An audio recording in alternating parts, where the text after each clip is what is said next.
দিনাজপুরের বিরল উপজেলার রাজারামপুর ইউনিয়নের পশ্চিম রাজারামপুর গ্রামে মাচায় চাষ হচ্ছে গ্রীষ্মকালীন তরমুজ। মার্সেলো ও রঙিলা জাতের এই তরমুজ বাজারে পাওয়া যাবে আগস্ট থেকে সেপ্টেম্বর মাস পর্যন্ত।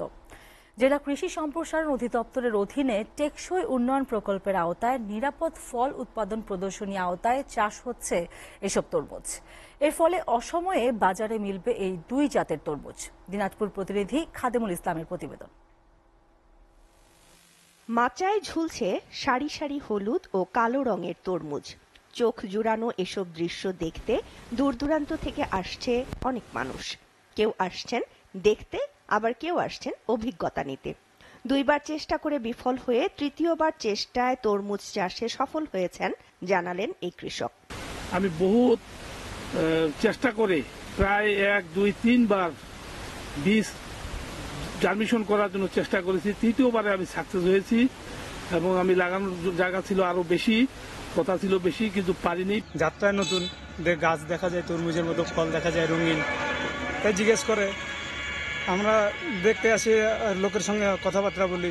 আমরা চিন্তা ভাবনা করতেছি পরবর্তীতে আমরা ওইটা লাগাবো। আমাদের যারা পরামর্শদাতা তাদের কাছ থেকে আমরা পরামর্শ নিচ্ছি। আর নতুন জাতের এই তরমুজ চাষ দেখতে দূর দূরান্ত থেকে আসছে মানুষ। অনেকে আবার চাষ সম্পর্কে জেনে নিচ্ছেন নিজ ভূমিতে আবাদের জন্য। দেখে মনে হলো যে না, খুব লাভজনক ফসল, এই আবাদটা করলে আমরাও লাভবান হব মনে করছি, এই জন্য দেখতে আসলাম। মানে কিভাবে কি করতে হয় না হয় আমরা কৃষকের কাছে আমরা শুনবো। এখানে দুইটা জাতের তরমুজ আছে, একটা হলো হলুদ আর একটা হলো কালো। এটা এই হলুদটাকে বলে রঙিলা জাত। এই জাতটা আমরা আমাদের অফিসেই এখন সরবরাহ করতেছে, অন্য কোনোখানে পাওয়া যায় না।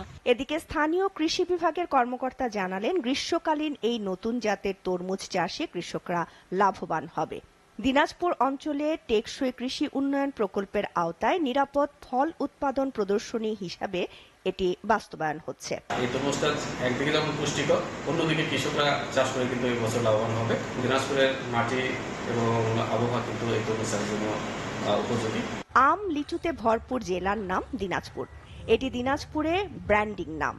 টেকসই কৃষি উন্নয়ন প্রকল্পের আওতায় নিরাপদ ফল উৎপাদন প্রদর্শনীতে দিনাজপুর আরও এক ধাপ এগিয়ে যাবে এমন আশা সংশ্লিষ্টদের। SCTV news desk.